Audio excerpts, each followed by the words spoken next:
الحمد لله وكفى وسلام على عباده الذين اصطفى أما بعد فأعوذ بالله من الشيطان الرجيم بسم الله الرحمن الرحيم ما كان محمد أبا أحد من رجالكم ولكن رسول الله وخاتم النبيين أما بعد محترم سامعین، پچھلی نشستوں میں ہم نے الحمدللہ عقید ختم نبوت اور مرزا قادیانی کے شخصیت اور کردار کے متعلق بات کی تھی۔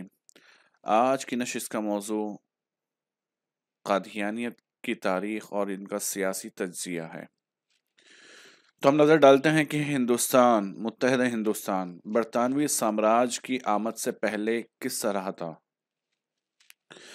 یورپ میں متحدہ ہندوستان سونے کی چڑیا کی حیثیت سے مشہور تھا، اور ہندوستان کے صرف ایک شخص سیٹھ عبد الغفور کا سرمایہ ایسٹ انڈیا کمپنی کے مجموعی سرمایہ سے زیادہ تھا۔ جنگ پلاسی میں انگریزوں کی مکاری اور اپنوں کی غداری کے نتیجے میں نواب سراج الدولہ کی شکست کے بعد جو سرمایہ لوٹا گیا وہ پورے یورپ کی مجموعی قومی پیداوار، جس کو اب جی ڈی پی کہتے ہیں، اس سے زیادہ تھا۔ یہ اس وقت کی جی ڈی پی رپورٹ ہے سن 1618-70 تک کی، اس میں دیکھا جا سکتا ہے اس بات کو۔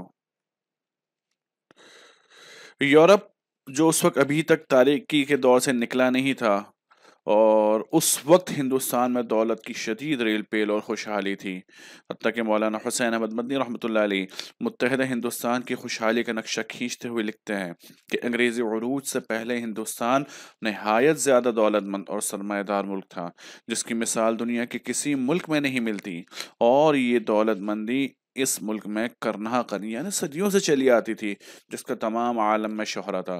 یہ پوری دنیا کے لوگ، ان کی نظریں ہندوستان کے اوپر تھی کہ اتنا امیر ترین ملک ہے یہاں پر، کہ اتنی مال و دولت ہے، ظاہر سی بات ہے پھر فرنگیوں کا دل تو للچانا تھا اس ملک کے لیے۔ تو ہندوستان کی انہی بہاروں کی رونق، جو یہاں پر مال و دولت کی ریل پیل تھی، یورپی اقوام کو ہندوستان کھینچ لائی، اور ایک تجارتی کمپنی کی بنیاد ڈالی گئی، جس کا ابتدائی خاکہ بیان کرتے ہوئے لیری کولن لکھتا ہے کہ 24 ستمبر 1599 کی سپہر لندن شہر کے 24 تاجر لیڈن ہال اسٹریٹ کے خستہ حال عمارت میں جمع ہوئے، جن کا مقصد ایک ایسی متوسط کمپنی کا قیام تھا جس کے لیے 125 افراد نے 72,000 پاؤنڈ بطور ابتدائی سرمایہ ڈالا۔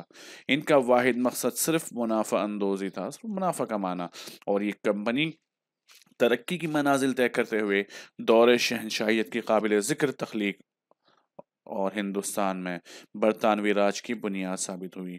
کمپنی کو قانونی حیثیت 31 دسمبر 1599 کو اس وقت حاصل ہوئی جب ملکہ ایلزبتھ نے شاہی فرمان کے ذریعے بلا شرکت غیر تجارت کرنے کے خصوصی حقوق کمپنی کو مرمت فرمائے۔